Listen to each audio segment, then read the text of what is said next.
In this episode, Sergeant Rich Evans and I will talk about how police officers make an arrest, include the elements needed to make an arrest, and the procedures we take from there based on statute of law. So this topic, criminal law and procedure, we're going to cover in about 2 hours what we would do in law school in 3, the police academy in 80 hours, and then combined our 30 years of experience in law enforcement. But what I was hoping to give to you here is open a dialogue, but at the same time, I think a lot of what understanding is in the police realm is often grasped from the media and TV. So, how are you? Come on in. So a lot of times I think we respond to a call and people expect us to react a certain way or take a certain action based on something that they saw in a movie. How are you? So what we want to do is try and set a quick foundation of kind of the elements to making an arrest, what we need to approach somebody once we've approached them, what information we need to gather, and where we can go from there in terms of the court system. And what you might see on face value is not really what's going on in the officer's head. So feel free to interrupt us anywhere along this, have questions. Like I said, we could spend weeks on this. We both kind of like this topic a lot, so hopefully that comes out that through this presentation. But Rich, if you want to move us a little along, or if you have something to add to me. No, that's it's a heavy and deep and complicated topic because the laws in Massachusetts are based on the Massachusetts Declaration of Rights, all of Mass General laws, which is what the legislature does every day, and then case law, which are court decisions that come from the Supreme Judicial Court, which is our highest court, in addition to the Supreme Court of the United States, and then common law, which is a whole other topic, but that goes back to laws that were commonly used, hence the name, in England, which we brought over here from there, and they were continued customarily, but they were never codified, but they're still accepted as law. So it's a lot of stuff. So we've taken a little piece of it. We're going to look at one particular crime in specific, which is assault and battery, and look at an example and just kind of break it down, just so because there's hundreds and hundreds and hundreds of laws. So you'll get an idea of what I mean once we get going. So the first thing we want to talk about is the 3 levels of information. And that's when we can talk to somebody, how we can talk to somebody.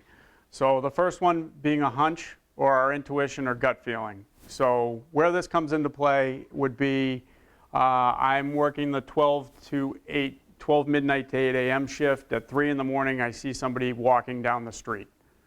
You know, there could be 100 different reasons they're walking down the street, but maybe it ticks up in my brain a little bit what's going on here. On that hunch and threshold inquiry, is what we call it, phase, is we as police officers can talk to anybody. Can come up and ask you how you're doing. If you choose not to speak with me, that's up to you, and you can walk away at that level. So, I see that person walking down the street at 2 a.m. I have nothing else surrounding that. I pull up in my cruiser and said, "Sir, can I please talk to you for a minute?" "No, I'd rather not." "Okay, have a nice day." And that's where that ends. That then ticks up to reasonable suspicion. So this is where that hunch or that initial encounter of speaking to somebody, I can now seize them. And where that would come into play, so now it's that same time frame, 2 o'clock in the morning, individual walking down the street. But as I'm passing this individual, I get a report of an alarm at the pharmacy that's just a block down the street. And maybe somebody caught a glimpse of the individual was wearing a red shirt. So this individual a block away wearing a red shirt, wait a minute, there's a little bit more here. I've gone to a reason now that I can get out and talk to this individual, and maybe that, hey, I don't want to talk to you.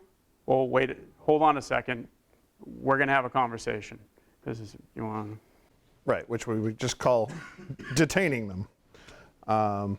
So the technical explanation of what you need to have reasonable suspicion beyond just a hunch is This is the tried and true definition. Trustworthy facts and inferences that would lead a reasonable person to believe there is a concrete possibility a crime was, is, or is about to be committed, and possibly, and or the person's armed and dangerous. Doesn't have to be both.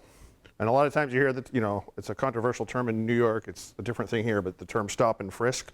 Stop's one thing, frisk is another thing, based on what the reasonable suspicion you have. So the stopping is because you have a concrete reason to believe they did or are about to commit a crime. And then if you believe they're armed and dangerous, that allows you to frisk them for weapons. And you have to be able to articulate why those reasons are. So that's called a threshold inquiry or detaining them.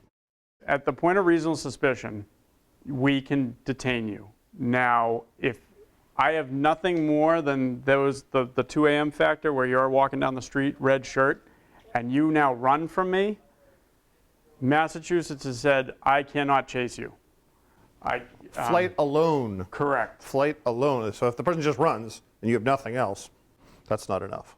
If all the other factors match, the description of the suspect matches, and they run, you can chase after them. And then we start talking into use of force, which we're actually going to do a class on. And now I can use the reasonable amount of force to detain you based on what you are presenting to me.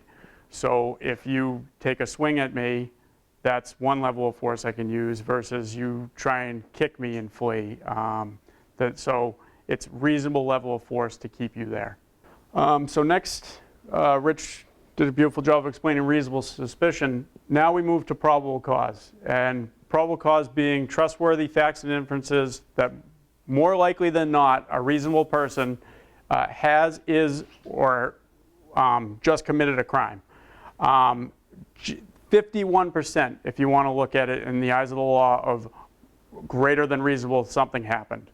So again, going with my 2 o'clock example, that alarm stopping that individual, you now start asking them some questions. Hey, why are you in the neighborhood? Oh, my friend lives around the corner. Okay, what street does your friend live on? Oh, I don't know. Well, what town are you in? Dedham. All right, so now I'm digging here a little bit more. Other officer may go around the corner. Yep, that alarm, there was a window smashed out. Looks like they may have used a tool. All of a sudden now I see a screwdriver or a wrench or something sticking out of their pocket. Well, what do you have that for? I'm working on my car at 2 in the morning, and you start piecing the puzzle together. And once you you're confident in yourself that you have that threshold, probable cause, you can take that person into custody under arrest for, well, in this case, a B&E in the nighttime to commit a felony. And we are going to get into the elements of crimes in a little bit. So that's a whole other host of stuff to throw at you. So where these terms came from, reasonable suspicion, probable cause. Reasonable suspicion, for the most part, that terminology underneath it is derived from a Supreme Court case, Terry versus Ohio. That was in 1960-something, I forget what year.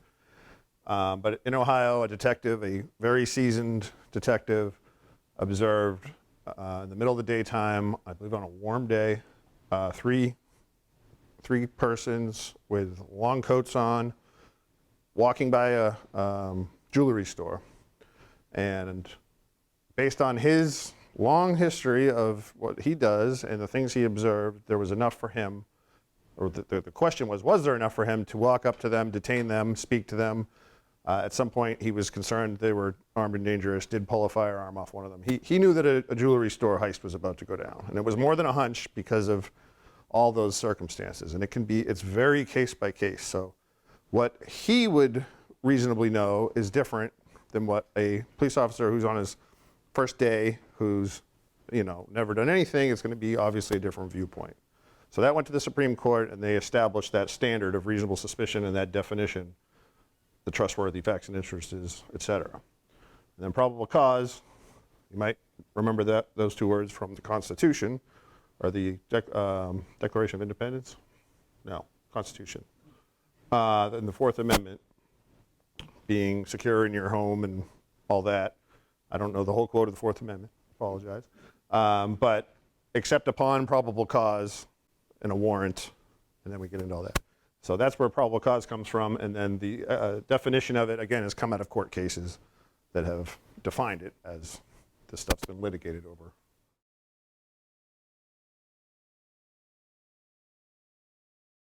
I can ask you to show me your ID, and where it's good, if you can get around, can I see your ID? They maintain their ID, they hold on to their ID, they show it to me, and I write it down. I can do that here.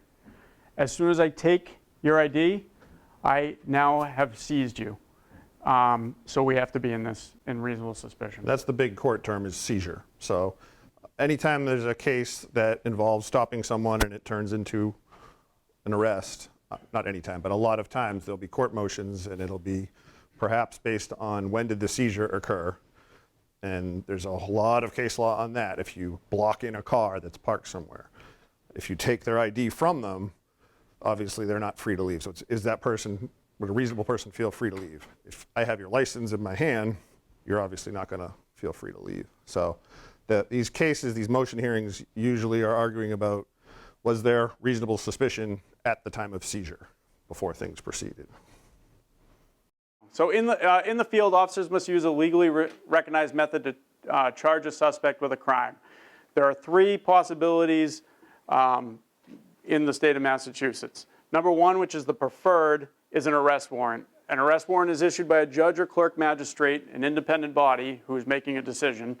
It authorizes officers to locate a suspect anywhere in Massachusetts. So as a Needham police officer, if I know that Rich has a warrant and he lives in Webster, Mass., I can go and arrest Rich on that warrant. That is the preferred way to take somebody into custody in Massachusetts, because you're having that clerk or judge look at the probable cause, saying, yes, that absolutely meets the probable cause standard. I'm going to give you that warrant. Then there's warrantless arrest. And in many situations, officers may arrest a person without a warrant. And we're going to look at an example a little later. There's actually statute that says we can arrest for certain things. So We have a whole slide on that. oh, we do? Okay. All right. And then the complaint application. And this is where some people get that TV model. And again, we'll get into this a little more in depth. But a complaint application is officers may also apply to a clerk magistrate for a complaint hearing to bring offender before the court. So this is the officer has discretion to say, I have probable cause here. However, at this time, I'm not going to take this person into custody with handcuffs and bring them to the station. I'm going to give them a slip of paper that says, you will be notified by Dedham District Court in a period in the next month or so. Well, you'll be asked to come before a judge and answer for this crime. And That's the vast majority of the way that us and other departments handle things, is because, you know, especially for traffic things, suspended licenses and all that, you don't need to be arresting everybody that has a suspended license. You deal with the situation. They get sent some paperwork from the court, and they agree, you know, they have to agree. If they don't come to court, then a warrant issues for them, then they can be arrested and brought in. But that's the vast majority of ways that people we deal with get charged with crimes. all right, so this is the case example we wanted to use for what I was talking about at the beginning, being different from reality TV, where the officer's brain is going and how many different things is going through their head to try and figure out where and what they can do. So we have 2 types of crimes. We have felonies and we have misdemeanors. We're all familiar with those terms, at least. So the first question is, what's a felony? And in Massachusetts, it's any crime that's punishable by a state prison sentence. And that comes from Mass General Law, Chapter 274, Section 1. So if you can go to a state prison, Walpole, Shirley, for the crime, that makes it a felony. Also with the felony, they are always arrestable, meaning by an officer anywhere in the state. So even outside your jurisdiction. That's one key thing. So if you have a crime that's happened, whether it's happened in the past or it's happened in front of you, if it's a felony, you can arrest them. You don't have to, but you can. A misdemeanor is pretty much everything else. So typically it's crimes that result in a sentence to the House of Correction, Dedham, Or there's some crimes that you just have to pay a fine, but those are misdemeanors. And speaking of the traffic violations, those are civil motor vehicle infractions. So those are down here, not crimes. Some motor vehicle stuff is, but that's for that class. So as I was saying, felonies we can always arrest for if we need to. Misdemeanors get very complicated. So this kind of breaks it down. The way we define it is statute past, statute present, breach of the peace, and present. So statute past means a statute, a mass law, specifically authorizes warrantless arrest for that misdemeanor, even if you didn't witness it. It didn't happen in your presence. So an example of that would be the domestic assault and battery. There's a whole bunch of law on domestic assault and battery, but that's actually the preferred response under the law is an arrest. So it's still a misdemeanor, but if you get there, obviously it's 99% of the time already happened and you didn't witness it, you can still make an arrest. A statute present specifically authorizes warrant arrest for an offense only if you were there and witnessed it happen. So there's a number of crimes that are misdemeanors that fall under that. One example is attempted larceny. Under $250 is the threshold. You have to watch the person try and steal a bicycle that's worth $100 in order to make that arrestable. If it's over $250, it's arrestable. They changed that law a little while ago, but it's still arrestable, still a misdemeanor until you get to $1,200. Once it's over $1,200, larceny is a felony. So then you're all set if you need to do an arrest. And then lastly, it's breach of the peace and present. Breach of the peace is a whole other thing we could define, but those statutes only authorize it if it's in your presence and it's a breach of the peace. So assault and battery, which we'll get into more, is an example. You have to witness it, be present for it, and it's amounting to a breach of the peace. There's a whole legal definition for that. I don't know if I included it or not, but it's what it sounds like. It's a breach of the peace. It's something disorderly. And if it's a misdemeanor, you don't have one of these exceptions, then it's going to be complaint application, a summons, or you request a warrant. Here what we're going to do is we're going to watch a road rage incident, and I guess based off of what we've just told you a little bit, we'll see what people think we can do, and then we'll kind of break that down a little bit.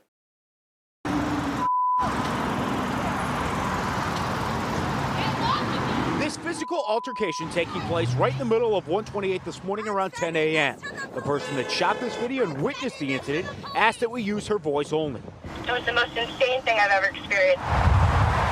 Our witness tells us it happened around exit 22 on the southbound side of 128, and that it was even more violent before she started recording with her phone. I actually got the later version of it because I was in awe of how hard this woman was punching the other woman. She was literally right hooking her.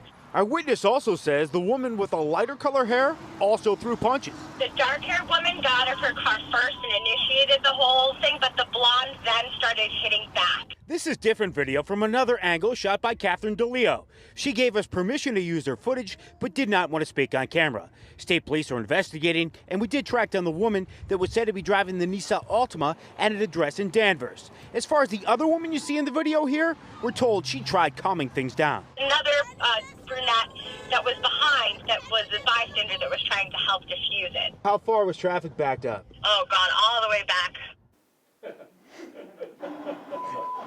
Morning commute. All right. So that's a little example of assault and battery. You want to? Yeah, so I guess everyone here, police show up to that scene. They haven't left yet. Who thinks we can place them under arrest? You do? Yeah. For what charge? Assault and battery. Yeah. So the answer would be we can't. Well, you went to the punchline already. That's the next slide. Well, we're getting there. Wasn't witnessed by a police officer. So even though there's video, and we're witnessing the video. And it was sure a breach of the peace.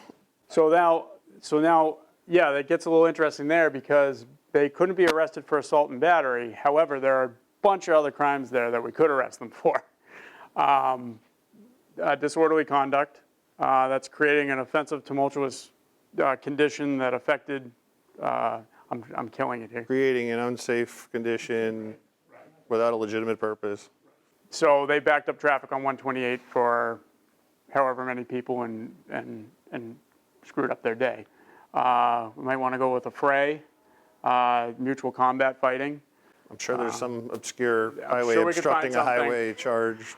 But where we wanted to point out there is that on the assault and battery charge, we couldn't place them under arrest. And I think that's where TV throws people off, because we'll get a lot of calls of a crime that's occurred, and people have a view of what we're going to do when we get there. And when the person isn't being put in handcuffs and taken away at that point because of what they perceive we can do, there can be some tension, and people can be upset because that person was just a victim of, I mean, I wouldn't be too happy. I get, Rich comes over and punches me in the face, and the police show up, and you're telling me he's not getting arrested? So there's a lot of other crimes that comes into play with, and so. It's tough to explain to them what we're explaining to you now under those circumstances. This person's not being arrested, but they're still going to be charged with a crime. They still have to go to court. The end result will be the same, but the process is different. Because an arrest is simply literally taking you into custody, putting you in handcuffs, bringing you into a police station, taking your picture, taking your fingerprint, et cetera, et cetera, et cetera. And then you agree to go to court on the next court date, typically the next day. That's just all delayed under a complaint application, and you agree to go when that date comes. That's the major difference. Basically, you get to go home instead of going to jail that night, however briefly. So, yeah, oh, absolutely. So when we say they're not going to be arrested, they're just not going to, yeah, and I can imagine. And I don't want to misspeak. So if the officer arrives on that scene to that road rage, they're going to get arrested at that moment if the officer chooses to. But it wouldn't be for the assault and battery. It would be for those other crimes. And during that process, one of the added charges would be assault and battery. But that wasn't the reason the officer would be able to take them into custody. Unless he's witnessing the assault and battery, because that amounts to a breach of the peace in your presence.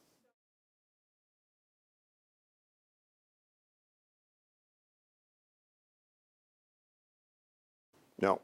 There's actually been court cases on that once cameras being everywhere became more prolific. So there was a case, I forget how many years ago, that an officer interpreted it as, well, I witnessed it on this video, so therefore I'm good to go. The court said, no, you're not. You have to physically witness it still. The great value to that great video evidence, you're saying is evidence. Yeah. It's, we asked those individuals to email that to us so we could use that in court later. This is literally quoted out of Mass General Law 265, Section 13A, assault and battery, or assault. So it's written in legislature speak because that's how they have to put it, very specific. I'm not going to sit here and read it, but that's where it comes from, and that's what the letter of the law looks like. All right, so this is going to answer what the officer has to make sure they're checking off before they make some of these decisions. So as Rich pointed out, assault and battery is the intentional and justified force against another, however slight or reckless, that an act causes injury to another, which is in Mass General Law 265. That summarizes the big thing. Right, right. And however slight can mean we have to deal with somebody I walk over and I just touch Rich and he did not want that, that's an assault and battery.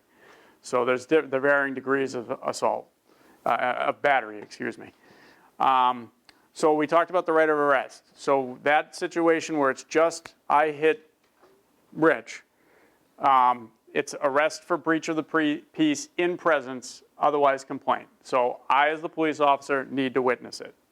Now what changes that is the aggravating factors that can result in the arrest. So Rich talked about the statute. During a domestic violence arrest is the preferred response. It's not mandatory. A lot of people, especially newer officers, think because they hear preferred that you shall arrest on domestic violence. But it's the preferred response, and that goes into a bunch of studies on removing the aggressor from the environment. And Massachusetts actually has just enacted a 6-hour hold law. So if you are you are been arrested for domestic violence, before you can even have a bail hearing, there's a 6-hour cooling off period where you can't be released. So that's one. So you have to ask, you know, are you dating relationship, married, brother, sister, Have a child together, have a common child, blood whatever. relative, Right, live in shared housing, roommates, all of those qualify. right. So now if they find out Rich and I are brothers, you could arrest me if I punch Rich for domestic assault and battery. That now gives the power of arrest. During harassment, so that's on probable cause. So to get harassment, you have to have 3 incidents of harassment, and they don't have. They can be a phone, email, show up in person, but you have to have 3, and then you can arrest on probable cause for assault and battery. Causing serious bodily injury. That's again not necessarily a nick on the lip, but I've dislocated his jaw. That would be arrest based on bodily injury. Against a person known to be pregnant, that's another big one. So at the varying stage of pregnancy, if you can kind of plead your case that I had no idea. Now, if you're the person that impregnated the individual and should know, that gives a little bit more credence. And then against a person with a restraining order against the defendant, and that's a felony. And that, I believe, is our only shall arrest. Any violation against a restraining order is you will be arrested. There is no if, and, or buts. You violate that restraining order, and actually now harassment prevention orders, you'll be arrested. And then suffocation or strangulation, and that has a whole host of definitions as well. You have to actually cut off the airflow or flow of blood to the head. So that is all, as long as you don't have any of those, or if you have those, that's going to affect your arrest decision just to showing up to that, I punched him. And you have to make sure that you don't have any of those factors. And we have, I brought these are kind of, so there's a few different individuals who came up with classes. They're kind of cheat guides for us. They break down these statutes. You know, I'm sure law text, we have whole libraries for those. This is kind of a quick reference guide where at least if the situation's under control, the supervisor or something might say, hey, I need a minute. This one we don't deal with so often. Why don't I go out and just make sure that I have what I need here to do and make the appropriate decision. Even this, I mean, this is one crime we're talking about tonight. And look at all of the things, you know, and things change all the time. So what was true with the legislature last year, they might have, you know, with criminal justice reform, they changed a whole host of things. So we have to stay updated on that. So myself as a supervisor and Lieutenant McGrath, you need to stop sometimes and actually pull out the book and look, because I mean, there's only so much you can fit in your brain as far as all these things, especially when you get into obscure violations that might happen. So for this particular crime we were looking at, assault and battery, these are the elements. And there's 2 types of assault and battery. And it's not in this, the very long explanation from the legislature doesn't include these 2 types specifically, but this is from case law. So there's intentional assault and battery. The suspect intentionally touched another person, however slight, without having right to do so, and with a train. Either cause physical harm or you did not consent. The person did not consent. And then the other one is reckless assault and battery. The suspect engaged in reckless conduct which caused bodily injury to another. So on that one, I think one of my better examples is UMass. There's 2 kids horsing around. One kid goes through the push bars, shuts the door behind him. The other kid comes through and crashes through the glass. The glass breaks and hits a girl coming around the corner to go upstairs to her room. Charged with reckless assault and battery because they created a hazardous condition which resulted in her injury. So just to give you context. And even in the elements, the very first sentence, well, it's all one sentence, but the very first line, the suspect intentionally touched another person. intentionally is its own whole word. There's a whole section on what's intent. So there's case law, and I should have put it in, but I didn't. It's very long. But there's a lot of case law on how to prove a person's intent to do whatever you believe they were doing. And then without having right to do so, that's pretty clear. The person, at the very last, the person touched did not consent. Doesn't matter if they did, if there's harm involved. So that's where you get into mutual combat. You challenge someone to a fight and you fight each other in the street, you're both suspects in an assault and battery. You can't, there's no allowed mutual combat or anything like that. It's still a crime unless it's a sanctioned, a boxing match, things like that that are sporting events. Right. So, and honestly, a lot of the times when we have situations with an assault and battery, and it is kind of a mutual thing, even both people involved will agree to that. We don't simply by default say, okay, you're getting a summons, you're getting a summons. If they're both like, yep, we got mad, we punched each other in the face, we're over it, we're both okay, the end. They don't want to do anything. We will say to them, depending on the circumstances, okay, but you are entitled to go over to the court yourself, and you can request charges against the person, which we haven't mentioned yet.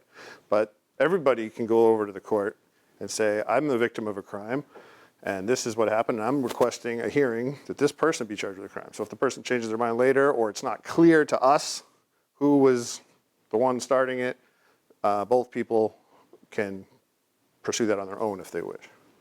Were you going to say something? I was going to say what you just said. Oh, okay. Took it from me. Sorry. Yeah. Anybody? And to circle back on that, sometimes too, where that comes into play with assault, with domestic assault and battery, is a lot of times that's a hard situation because there's kind of that mutual combat situation. Either the person was trying to defend themselves or there's mutual angst there.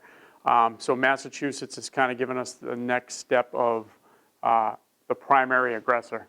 So even though you both were engaged in it, did somebody best the other person? My response to Rich hitting me is to, take a remote control and hit him over the head 3 times. Well, he may have been the first one to strike me, but my response to him was maybe over the top. Because in those, you are, in Massachusetts with assault and battery, everything, you have to remove yourself from the situation. That defense, if Rich is coming at me and I can decide, I can try and escape and go down the stairs and get out and remove myself from the situation, as opposed to continuing the fight. You can defend yourself. Self-defense is an affirmative defense if you're charged with a crime. But if someone punches you in the face, you're not entitled to then grab your computer and smash it over their head. That's not going to work. That makes it to a felony because now you have a weapon involved. But to the point about the domestic, I'm glad that's a whole class because it sure ought to be. But in that situation, we're in somebody's house. They're having the worst night of their life probably up to that point. And now the police are there because something bad happened, whatever happened, and we have to try and determine in a fairly short amount of time who was the primary aggressor. And it could be, very mutual. It's far more frequently not clear-cut than it is clear-cut. And that's something we have to make the call and go with what we believe is the primary aggressor. There is, if there's a dual arrest, as it's called, where you truly believe both people are responsible, it's highly dissuaded for a variety of reasons, but it's an option, and then we have to write a separate report based on why we made a dual arrest versus arresting the primary aggressor. All right, this is all for this episode. Thank you for watching. Next episode, we'll talk about traffic stops and use of force. Stay tuned.